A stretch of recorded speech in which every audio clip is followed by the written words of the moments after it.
Yemen और Israel के बीच लगातार लड़ाई जारी है और कल हिजबुल्लाह का एक मिसाइल नेतन्याहू के घर के पास तक पहुंचने की खबर है। उधर यूरोपीय यूनियन के जो प्रेसिडेंट हैं जोसेफ बोरेल, उन्होंने एक बार फिर कहा है कि इजराइल लगातार युद्ध अपराध कर रहा है। लड़ाई लगातार चल रही है और आज जब मैं आपसे बात कर रहा हूं तो हिजबुल्लाह ने अभी अपडेट किया है कि उसने कई और मरकावा टैंक गिराए हैं। ट्रंप और बाइडेन के बेहद जरूरी बयान आए हैं, इंपॉर्टेंट बयान आए हैं। साथ में सीरिया पहुंचे हैं ईरान के विदेश मंत्री। ये बड़ी खबर है क्योंकि पहले वो लेबनान गए थे, लेबनान से सीरिया गए थे। दोनों जगहों पर लगातार इजराइल बमबारी कर रहा है, उसके बावजूद इन दोनों जगहों पर वो पहुंचे हैं और कुछ ऐसे ईमेल सामने आए हैं, गार्जियन ने खबर दी है, जिससे यह पता चलता है कि इजराइल के जो युद्ध अपराध हैं और जेनोसाइड है, इसके बारे में अमेरिका को सब कुछ पता था। इसके बावजूद यूएन और दूसरी जगहों पर वो लगातार इजराइल को सपोर्ट करता रहा है। ये और इससे जुड़ी और सारी खबरें लेकर हाजिर हूं, देखते रहिए पूरा वीडियो। हाँ जी दोस्तों, नई वीडियो में आपका स्वागत है। दोस्तों, इजराइल के जो पीएम हैं नेतन्याहू, उनके घर के पास बिल्कुल पास एक मिसाइल गिरी है। इशारा तो आप समझ ही गए।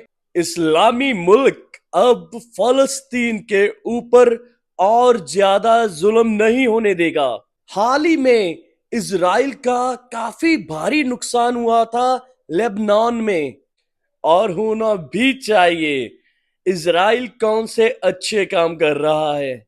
अगर कोई अच्छा काम करे तो हम इजराइल की वाह वाह करें, और अगर उसको कोई नुकसान पहुंचे तो उससे हम दर्दी भी करें। मगर दोस्तों, इजराइल उसको नुकसान पहुंचा रहा है जिसने कभी मुश्किल घड़ी में इजराइल का साथ दिया था। जी हाँ दोस्तों, मैं सही कह रहा हूं। एक वक्त ऐसा था कि इजराइल को पनाह देने के लिए सभी मुल्कों ने, सभी देशों ने इनकार कर दिया था। मगर दोस्तों, एक फलस्तीन यानी पैलेस्टाइन ही ऐसा मुल्क था जिसने इजराइल को पनाह दी थी। मगर इजराइल आज उन्हीं से गद्दारी कर रहा है, उन्हीं को नुकसान पहुंचा रहा है, उन्हीं बेकसूर लोगों को जिन्होंने इजराइल का कुछ भी नहीं बिगाड़ा। आज इस वीडियो में हम ये भी जानेंगे कि ईरान के विदेश मंत्री सीरिया क्यों पहुंचे। दोस्तों, आज की पूरी खबर हम सुनेंगे अशोक कुमार पांडे जी से, जो हमेशा ही अच्छी और सच्ची खबरें लेकर आते हैं, जो गोदी मीडिया कभी भी नहीं कर सकती।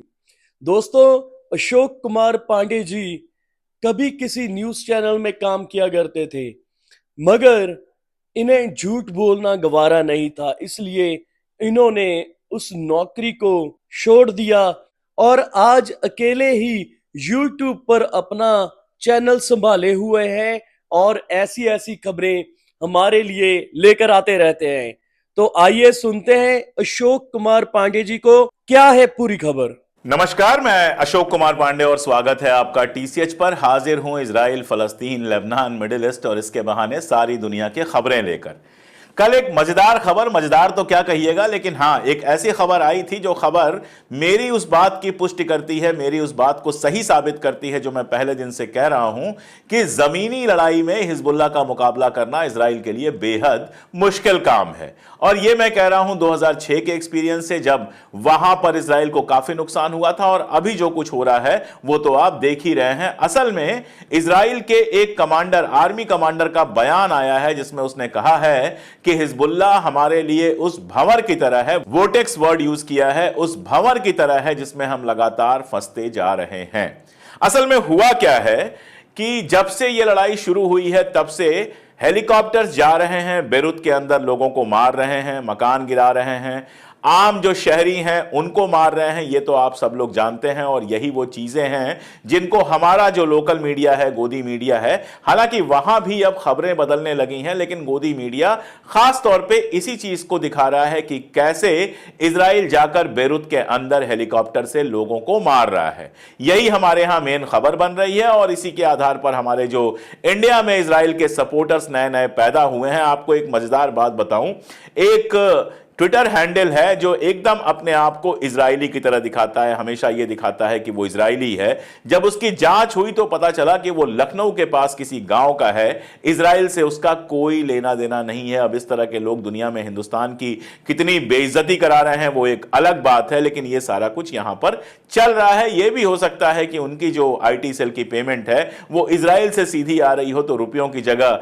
वहां का शक्ल जो होता है, वहां का पैसा होता है, उसमें आ रही हो तो अमाउंट बढ़ जाए। खैर, तो हुआ यह है कि जब से यह जंग जमीनी लेवल पर आई है, इजराइल ने यह कहा है कि हम जमीनी हमला करेंगे, तब से वो 1 इंच भी आगे नहीं बढ़ पाया है और रोज उसके लोग मारे जा रहे हैं। केवल अगर कल की बात कर लें तो कल के कल में 6 जगहों पर, 6 मोर्चों पर इजराइल को पीछे ढकेला है हिजबुल्लाह ने।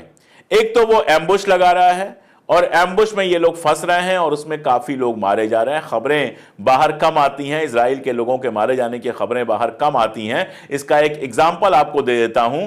क्या हुआ, कल इराकी मिलिशिया ने गोलन हाइट्स में जो आर्मी बेस है इनका, इसके ऊपर मिसाइल अपनी दागी, और जब मिसाइल दागी तो वो उस जगह पर पड़ी जहां पर इजराइल के सैनिक आराम कर रहे थे। अब इजराइल के जो अखबार हैं या वेबसाइट हैं उन पर जो खबर है वो ये है कि 2 लोग मारे गए हैं और बाकी 22 लोग घायल हुए हैं। जेरूसलम पोस्ट ने तो लिख दिया कि माइनर रूप से घायल हुए हैं, कोई खास बात नहीं है। लेकिन क्रेडल न्यूज ये बता रहा है कि वहां कम से कम 24 सैनिक मारे गए हैं। अब एग्जैक्ट नंबर क्या है ये हमें कभी पता नहीं चलेगा। इसी तरह ये जो एम्बुश हो रहे हैं उसमें भी लगातार इजरायली सैनिकों के मारे जाने की खबरें हैं। लगातार ऐसी वीडियोज आ रही हैं जिनमें हेलीकॉप्टर इजराइल के जो घायल और मारे गए सैनिक हैं उनकी लाशें लेकर जा रहे हैं। एक जगह खबर यह आई कि हिजबुल्लाह ने लाश अपने कब्जे में लेने की कोशिश की, हालांकि उस लाश को ले जाने में इजराइल के लोग कामयाब हो गए। अब आप सोच के देखिए, इराक से मिसाइल चलती है और सीधे गोलन हाइट्स पे आर्मी बेस पे आके गिरती है। यह मिसाइल किसी घर पे भी गिर सकती थी, किसी मल्टी हाउस जो होते हैं, जो मल्टी अपार्टमेंट्स होते हैं, उनके ऊपर भी गिर सकती थी और ऐसे में बहुत सारे आम शहरी मारे जाते और फिर वो बड़ी खबर बनती, आप दिखाते कि इतने सारे शहरी मारे गए हैं। लेकिन अभी तक जो रेजिस्टेंस है, चाहे वो इराकी रेजिस्टेंस हो, चाहे वो ईरान ने जब मिसाइलें दागी थी, या फिर हिजबुल्लाह जो लगातार मिसाइलें दाग रहा है, आज सुबह से भी खबर है कि 100 से ज्यादा मिसाइलें वो दाग चुका है। इन सारी मिसाइलों का निशाना सिर्फ और सिर्फ आर्मी के इलाकों को बनाया जा रहा है। यह वजह है कि वहां से आपको लाशों की तस्वीरें नहीं दिख रही हैं। और मैं तो चाहूंगा कि इजराइल भी सीखे, अब से कम मोरल हो जाए। जिस तरह बेरूत के सबर्स पे वो लगातार बम गिरा रहा है, वो बम गिराना बंद करे। उसको लड़ाई लड़नी है तो वो सीधे सीधे आर्मी वाली जो लड़ाई चल रही है वो लड़ाई लड़े। लेकिन इजराइल का हमेशा से यह तरीका रहा है कि जितने ज्यादा शहरियों को मार सकते हो उतने शहरियों को मारो, चाहे वो 1982 का मामला हो, चाहे 1978 का मामला हो, चाहे वो 2002 का मामला हो, 2006 का मामला हो। जब भी लेबनान से उसकी भिड़ंत हुई है उसके सैनिक मारे गए हैं और लेबनान में आम नागरिक, आम शहरी ज्यादा मारे गए हैं।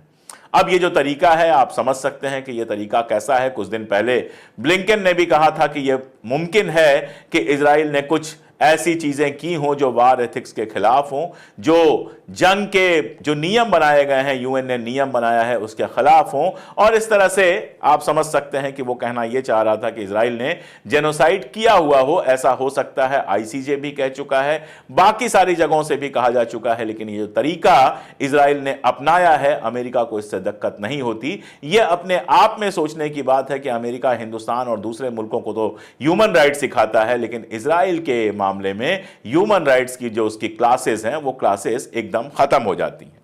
अभी तो ऐसा लग रहा है कि अमेरिका की जो दोनों पार्टियां हैं, वहां इलेक्शन चल रहा है, दोनों के बीच में कंपटीशन चल रहा है कि कौन कितना बड़ा समर्थक है। ट्रंप को आप जानते हैं, बड़े मुंह का आदमी है, लगातार बोलता है और बहुत बुरा बोलता है, हमेशा ही बोलता रहा है। ट्रंप ने कल एक कार्यक्रम में कहा कि इजराइल को सीधे ईरान की न्यूक्लियर फैसिलिटी पर हमला करना चाहिए। ईरान के हमले के बाद ही लगातार ये बात आ रही है इजराइल हमला करेगा, आज करेगा, कल करेगा, परसों करेगा। अभी तक तो जब मैं ये बात आपको बता रहा हूं, जब अपडेट दे रहा हूं, तब तक तो हमलों की कोई खबर आई नहीं है। आगे कहां वो हमला करेगा ये देखने वाली बात होगी। दो जगहें बताई जा रही हैं, पहला उसकी ऑयल फैसिलिटीज और दूसरा उसके जो न्यूक्लियर फैसिलिटीज हैं वहां पर हमला करने की बात आ रही है। तो ट्रंप ये कह रहा है कि सीधे सीधे इजराइल को हमला कर देना चाहिए ईरान की एटॉमिक फैसिलिटीज पे। अब कल की बात मैं आपको बताऊं कि रशिया ने एक बेहद शानदार नया एयर डिफेंस सिस्टम ईरान भेजा है। ईरान को पता है कि उसकी जगह खतरे में है। कल जिस तरह से खामनेई बाहर आए, बाहर आकर उन्होंने एकदम खुले में नमाज पढ़ी, खुतबा पढ़ा, उसको देखकर इतना तो समझा ही जा सकता है कि इजराइल से किसी तरह का डर दिखाने को ईरान तैयार नहीं है। यह बहुत बड़ा स्टेटमेंट था कि तुम कहते हो कि खामनेई छुप के रहते हैं, खामनेई डरे हुए हैं। खामनेई बाहर आए और बाहर आकर उन्होंने भाषण दिया। 1985 वाला मैंने आपको बताया था कि वो भाषण दे रहे थे, उसी समय विस्फोट हुआ था और 3 मिनट के अंदर दोबारा उन्होंने भाषण देना शुरू कर दिया था। तो उन्होंने दिखाया कि आज भी उनके अंदर वो दमखम है, आज भी वो हिम्मत है। अगर चाहो तो सीधे सीधे वहां हमला करो जहां ईरान के सारे इंपॉर्टेंट लोग एक साथ थे और लाखों की तादाद में लोग थे। तो ईरान ये जानता है कि आज नहीं कल इजराइल आक्रमण कर सकता है और उसके लिए तैयारियां कर रहा है, जिसमें रूस उसकी पूरी मदद कर रहा है। इसके साथ साथ रूस सीरिया में अपनी सेना भेज रहा है और सीरिया से बहुत मुमकिन है कि वो इजराइल के ऊपर हमला करे, क्योंकि सीरिया में हमला किया गया है, इजराइल ने हमला किया है रशियन बेस पर। तो लड़ाई अपने आगे के लेवल पर है, लेकिन ट्रंप उस लड़ाई को और भड़का के ये कह के, और खास तौर पे तब जब बाइडन ने पहले ही कहा है कि इजराइल को ईरान की एटॉमिक फैसिलिटी पे हमला नहीं करना चाहिए, तो वो ये दिखाना चाह रहा है कि मैं बाइडेन से ज्यादा समर्थक हूं। कल फिर बाइडेन ने एक प्रेस कॉन्फ्रेंस की और उसमें बहुत सारी बातें की। व्हाइट हाउस के अंदर ये प्रेस कॉन्फ्रेंस हुई और उसमें बाइडेन ने पहले उसने कहा था कि एटॉमिक जो फैसिलिटीज हैं उन पर हमला नहीं करना चाहिए, और कल उसने कहा कि जो ऑयल फैसिलिटीज हैं उन पर हमला नहीं करना चाहिए। कारण बहुत क्लियर है। अमेरिका जानता है कि वो इजराइल का सपोर्ट करता है, लगातार इजराइल को पैसे दे रहा है, हथियार भेज रहा है। अभी उसने मिडिल ईस्ट में नए फाइटर जेट भेजे हैं, एयरक्राफ्ट भेजे हैं, वो सब ठीक है। लेकिन उसको पता है कि अगर ऑयल फैसिलिटीज पे हमला किया गया तो पूरी दुनिया में ऑयल की किल्लत होगी, क्योंकि तब ईरान उन देशों की ऑयल फैसिलिटीज पर हमला कर सकता है जो अमेरिका या फिर इजराइल को ऑयल सप्लाई करते हैं और साथ में बाकी दुनिया को भी। जैसे अगर इराक की बात करें, जहां इराकी मिलिशिया लगातार मजबूत होता जा रहा है, तो इराक के सारे ऑयल पे कंट्रोल किसका है? अमेरिका का कंट्रोल है। इराक का जितना ऑयल बिकता है वो अमेरिका के थ्रू बिकता है। अब अगर ईरान की फैसिलिटी नष्ट की जाएगी तो बहुत मुमकिन है कि जो इराकी मिलिशिया है वो इराक की जो ऑयल फैसिलिटी है उस पर हमला करे या फिर कुछ ऐसा करे जिससे वहां का ऑयल बाहर नहीं जा सके। हूथी यही काम कर सकता है सऊदी अरबिया के साथ, और पूरे मिडिल ईस्ट से ऑयल की जो सप्लाई है, तेल की सप्लाई, वो बंद हो सकती है।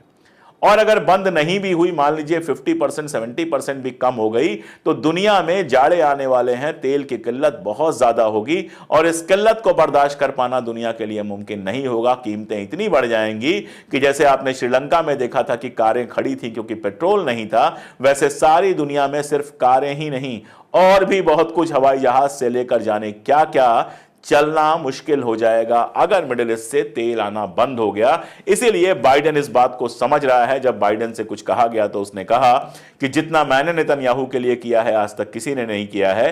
कहने का मतलब यह था कि उसके बाद भी वो मेरी बात नहीं सुन रहा है। उन्होंने कहा कि बीबी को यानी नेतन्याहू को यह बात याद रखनी चाहिए। दरअसल जिस तरह का ये वॉर चल रहा है, जिस तरह का इंफॉर्मेशन वॉर चल रहा है, उसमें बहुत सारी चीजें आती हैं जिनका एक मतलब सामने होता है और एक मतलब उसके पीछे छिपा हुआ होता है। जैसे याह्या सिनवार, हमास के जो नए चीफ बनाए गए। अब याह्या सिनवार के बारे में काफी टाइम से जो इजरायली प्रेस है और यूरोपीय प्रेस है वो खबर चला रहा था कि याह्या सिनवार मारे गए हैं, क्योंकि याह्या सिनवार का कोई वीडियो आ नहीं रहा था। मैंने भी काफी सर्च किया, काफी यहां वहां देखा, लेकिन कुछ मिल नहीं रहा था। तो मैं भी खामोश था कि जब तक कहीं से कंफर्म ना हो जाए इस पर बात नहीं कर सकते हैं। लेकिन अब वहां के ही अखबारों में, अमेरिका के अखबारों में याह्या सिनवार की खबरें आ रही हैं। न्यूयॉर्क टाइम्स में खबर आई, वॉशिंगटन पोस्ट में खबर आई, खबरें आ रही हैं जिसमें यह बताया जा रहा है कि याह्या सिनवार अब समझौते के लिए तैयार नहीं है और वो लंबी लड़ाई में जाना चाहता है। उसके नीचे एक छोटी सी लाइन यह है कि बेंजामिन नेतन्याहू भी समझौते के लिए तैयार नहीं है। अब गोदी मीडिया ऐसे ही काम करता है। पहली बात तो यह साबित हो गई कि याह्या सिनवार मारा नहीं गया है, वो जिंदा है और एक्टिव है। दूसरी बात यह कि जो समझौते की बात चल रही है, 2 जुलाई को मैंने पहले भी कई बार बताया है, ट्विटर पर भी लिखा था और जगहों पर भी लिखा था कि जुलाई में बिल्कुल क्लियर हो गया था कि समझौता होगा, और जो इजराइल की तरफ से बात करने वाले थे वो भी, और जो हमास के साथ बात करने वाले थे वो भी समझौते के लिए तैयार थे। लेकिन इन सब के बावजूद नेतन्याहू ने जब नई शर्तें रख दी तो समझौता टूट गया, और उसके बाद जब जब समझौते की बात चली, जब जब जंगबंदी की बात चली, तब तब हमास ने यही कहा कि पहले जो समझौता हो चुका है उसको क्यों नहीं लागू कराया जाता है। तो आप बताइए दोष किसका है? अगर समझौता टूटा, नेतन्याहू ने अगर नई शर्तें नहीं रखी होती तो जुलाई में ही जंगबंदी हो गई होती, फिर लेबनान के साथ भी जंग बंद हो गया होता, इस समय खाड़ी में शांति होती, आराम से काम चल रहा होता। हो सकता है कि गजा के अंदर मकान बनने शुरू हो जाते, सड़कें बननी शुरू हो जाती, स्कूल खुल जाते। लेकिन यह सब अगर होता तो नेतन्याहू की कुर्सी भी चली जाती। तो अमेरिकन प्रेस यह बताने को तैयार नहीं है कि समझौता तोड़ा किसने। वो याह्या सिनवार और हमास के ऊपर यह डाल रहा है कि वो अब समझौता नहीं करना चाहते हैं। जब पता चल गया कि कहीं भी समझौते की कोई उम्मीद नहीं है तो जाहिर है वो जंग की तैयारी करेंगे। नसरुल्लाह से जो गलती हुई, जिस तरह से उनको धोखा दिया गया, कहा गया कि हम समझौता करने वाले हैं, उन्होंने इसको मान लिया, इसको सही माना और उसके बाद उनको मार दिया गया, वो गलती कम से कम याह्या सिनवार नहीं करना चाहेंगे। ऐसे ही कल से खबर चल रही है कि जो नए चीफ मनोनीत हुए थे, अभी बने तो नहीं हैं हिजबुल्लाह के, उनको मार दिया गया। अभी तक जो खबर है उसमें यह है कि आईडीएफ ना ही कंफर्म कर रहा है और ना डिनाई कर रहा है, यानी कहीं से कंफर्मेशन नहीं आई है, ना हिजबुल्लाह की तरफ से और ना इजराइल की तरफ से। तब बताइए कि कैसे मान लिया जाए कि सैफुद्दीन साहब जो हैं वो मार दिए गए हैं। अगर वो मार दिया गया होता तो कहीं से तो कंफर्मेशन होता, लेकिन हमारा गोदी मीडिया, मैंने कल आपको दिखाया था कि पहले ही उनको मार चुका है और यहां तक दावा कर चुका है कि जहां वो मारे गए वहां पर उनका अपना संवाददाता, उनका अपना जर्नलिस्ट मौजूद था। आप समझ सकते हैं कि दुनिया भर में किस तरह की इंफॉर्मेशन वार चल रही है। लेबनान में जो कुल मिला जुलाकर इजराइल कर रहा है वो ये कर रहा है कि वहां की जो सिविल फैसिलिटीज हैं, सिविक फैसिलिटीज हैं, उनके ऊपर हमला कर रहा है। उसने वहां पर मेडिक्स जो हैं, डॉक्टर्स और बाकी उनकी मदद करने वाले, उनकी एक गाड़ी पर मिसाइल फेंकी और बड़ी संख्या में उनको मार दिया। हॉस्पिटल के ऊपर उसने फेंका, कहा वही कि हॉस्पिटल के अंदर हिजबुल्लाह और हमास के लोग छुपे हुए हैं। मैं आपको बताऊं कि 99 डॉक्टर्स यूएस के गए थे गजा में वहां पर लोगों की मदद करने, और लौटकर उन्होंने कहा कि हमने जिन हॉस्पिटलों में काम किया उनमें कहीं हमको कोई आतंकवादी कार्रवाई होती हुई नहीं दिखी। ये एक बहाना है जिस बहाने से इजराइल लगातार हॉस्पिटलों को नष्ट करता है। ये काम वो वहां भी कर रहा है। इसके साथ ही साथ वो इंटरनेशनल प्रेशर बनाने की कोशिश कर रहा है। वहां पर बहुत लंबे समय से यूएन की पीस कीपिंग फोर्स है। उसने कहा था कि यूएन अपनी पीस कीपिंग फोर्स या तो वहां से हटा ले या रेलोकेट कर ले। उसने पहले ही लेबनान और सीरिया के बीच की जो सड़क थी वो तोड़ दी है ताकि लेबनान से लोग सीरिया ना जा सके। लेकिन यूएन पीस कीपिंग फोर्स ने बिल्कुल साफ कहा कि हम यहां से हटने वाले नहीं हैं, हम यहां पर ही रहेंगे, अपनी लोकेशन नहीं बदलेंगे और यूएन का जो फ्लैग है वो फहराते रहेंगे। यूएन के लिए कितनी इज्जत है नेतन्याहू की, आप इसी बात से समझ सकते हैं कि यूएन के जो चीफ हैं, सेक्रेटरी जनरल हैं, उनको उसने पर्सोना नॉन ग्रेटा घोषित किया हुआ है, यानी वो चाहें तो भी इजराइल में नहीं आ सकते हैं, और अगर वो इजराइल में आते हैं तो उनको गिरफ्तार किया जा सकता है। ये वो इज्जत है जो नेतन्याहू के मन में इंटरनेशनल संस्थाओं और यूएन के लिए है। तो ना इंटरनेशनल संस्थाओं के लिए कोई इज्जत है, ना ह्यूमन राइट्स के लिए कोई इज्जत है। अमेरिका से हथियार लगातार मिलते रहते हैं और उन हथियारों के भरोसे नागरिकों को, शहरियों को मारना और मारकर एक साइकोलॉजिकल वारफेयर करना, यह काम है जो इजराइल बहुत कायदे से करता है। लेकिन लेबनान, पहले भी कहा गया था, मैंने ही नहीं, बहुत सारे लोगों ने कहा था कि लेबनान गजा नहीं है और लेबनान की जो फौज है हिजबुल्लाह, वो कहीं से भी हमास नहीं है। उसके पास काफी सारा स्ट्रक्चर है, इंफ्रास्ट्रक्चर है, लड़ने का अनुभव है, हथियार हैं, और इसी वजह से इजराइल चाहकर भी एक कदम आगे नहीं बढ़ पा रहा है। जिस नॉर्थ इजराइल को कहा गया था कि यहां से लोग वापस चले गए हैं, उनको वापस लाना, अपने घरों तक पहुंचाना हमारा फर्ज है, वहां आज सुबह से इतनी बमबारी हुई है, इतनी मिसाइल्स गिरी हैं कि ऐसा लग रहा है जैसे जंगल में आग लगी हुई है। अब वो वीडियो कलर में मैं आपको नहीं दिखा सकता हूं, वरना यूट्यूब वीडियो आप तक पहुंचने ही नहीं देगा। ट्विटर पे और बाकी सारी जगहों पे आप देख सकते हैं। तो इस लड़ाई में इजराइल बुरी तरह से फंसा हुआ है और सब मिला जुला कर लगता यह है कि यह लड़ाई अगर लंबी चलती है तो इजराइल को बहुत ज्यादा नुकसान होगा। लेबनान को तो नुकसान हो ही रहा है, वहां के लोग मारे जा ही रहे हैं, वहां के हॉस्पिटल्स घर तो नष्ट किए ही जा रहे हैं, लेकिन इजराइल को भी जानो माल का लंबा नुकसान होने का पूरा पूरा अंदेशा है। और रहा सवाल ईरान का, तो ईरान पहले ही कह चुका है कि अगर हमारी एटॉमिक फैसिलिटी या आयल फैसिलिटी पे आपने हमला किया तो उसके बाद हम ऐसा हमला करेंगे जिसके बारे में आपने सोचा भी नहीं होगा। सीधी सी बात है कि अगर दोबारा हमला होता है तो दो तरह का हमला हो सकता है। एक तो अमेरिका की मध्यस्थता से अमेरिका मिडिलमैन बन के ऐसा हमला करवाए कि भाई ठीक है, इजराइल अपने लोगों से कह सके कि देखो हमने भी हमला किया और बात आगे ना बढ़े, जैसा उसने ईरान के साथ किया था जब ईरान ने पिछली बार हमला किया। दूसरा यह हो सकता है कि वो ना सुने अमेरिका की और लीथल हमला करने की कोशिश करे। वैसे केस में ईरान निश्चित तौर पे पलटकर बड़ा हमला करेगा और फिर जो होगा वो सारी दुनिया के लिए बेहद खतरनाक होगा। आज के लिए इतना ही, बहुत शुक्रिया। हाँ जी दोस्तों, कमेंट करके जरूर बताना कि कैसी लगी ये वीडियो। दोस्तों अगर अच्छी लगी तो माई डेस्टिनेशन को सब्सक्राइब कीजिए, वीडियो को लाइक शेयर जरूर कीजिए और ऐसी खबरें देखने के लिए जुड़े रहिए माई डेस्टिनेशन से। तो मिलते हैं एक और नई वीडियो के साथ, तब तक के लिए कमल राजपूत को दीजिए इजाजत। नमस्कार।